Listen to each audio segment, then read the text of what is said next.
கர்த்தருக்கு ஸ்தோத்திரம். மார்ச் 31 கிறிஸ்துவுக்குள் பிரியமானவர்களே, அனுதினமும் தேவனோடு.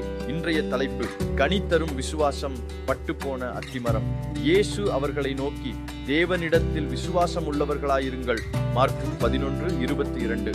கிறிஸ்துவுக்குள் பிரியமானவர்களே, பாடுகளின் வாரத்தின் 3வது நாளான இன்று செவ்வாய்க்கிழமை இயேசு கிறிஸ்துவும் அவருடைய சீஷர்களும் பெத்தானியாவிலிருந்து எருசலேமுக்கு திரும்பி வரும் வழியில் ஒரு முக்கியமான சம்பவத்தை காண்கிறார்கள். முந்தின நாள் இயேசுவால் சபிக்கப்பட்ட அத்திமரம் வேரோடே பட்டு போயிருந்ததை பேதுரு கண்டு ஆச்சரியத்தோடு அதை இயேசுவுக்கு நினைப்பூட்டுகிறார். இந்த அத்திமரம் எதை குறிக்கிறது? தூரத்திலிருந்து பார்க்கும்போது இலைகளோடு செழிப்பாக தெரிந்த அந்த மரத்தில் பசியாற்ற எந்த கனியும் இல்லை. இது வெளிப்புறத்தில் பக்தி உள்ளவர்கள் போல காணப்பட்டு உள்ளத்தில் ஆவிக்குரிய கனிகள், அன்பு, விசுவாசம், கீழ்ப்படிதல் இல்லாத மனித வாழ்க்கையை சுட்டி காட்டுகிறது.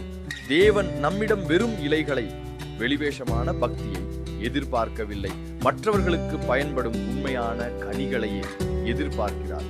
கனி கொடாத வாழ்க்கை வேரோடே பற்று போகும் என்பதை இந்த சம்பவம் நமக்கு எச்சரிக்கிறது. இந்த காய்ந்து போன அத்திமரத்தை காட்டி இயேசு சீஷர்களுக்கு ஒரு மாபெரும் விசுவாச பாடத்தை கற்றுக் கொடுக்கிறார். தேவனிடத்தில் விசுவாசம் உள்ளவர்களாயிருங்கள் என்று கூறி, விசுவாசித்து ஜெபத்திலே எவைகளை கேட்பீர்களோ அவைகளை பெறுவீர்கள் என்று வாக்குத்தத்தம் அளிக்கிறார். விசுவாசமே கனி தரும் வாழ்க்கை. விசுவாசம் இல்லாமல் தேவனுக்கு பிரியமாயிருப்பது சாத்தியமில்லை. பிரியமானவர்களே, உங்கள் வாழ்க்கையை சற்று சிந்தித்து பாருங்கள். பார்வைக்கு செழிப்பான இலைகளைப் போல வெளிவேஷமான பக்தி மட்டும் நம்மிடம் இருக்கிறதா? அல்லது தேவனுக்கு பிரியமான விசுவாச கனிகள் இருக்கிறதா? நாம் சோர்ந்து போய் காய்ந்து போன நிலையில் இருந்தாலும் தேவன் மேல் வைக்கும் உறுதியான விசுவாசம் நம்மை மீண்டும் துளிர்க்கச் செய்யும். மலையை போன்ற பெரிய தடைகளும் கவலைகளும் உங்கள் முன்னே இருந்தாலும் சந்தேகப்படாமல் முழு இருதயத்தோடு தேவனை விசுவாசியுங்கள். ஜெபத்தில் நீங்கள் கேட்பதை அவர் தருவார்.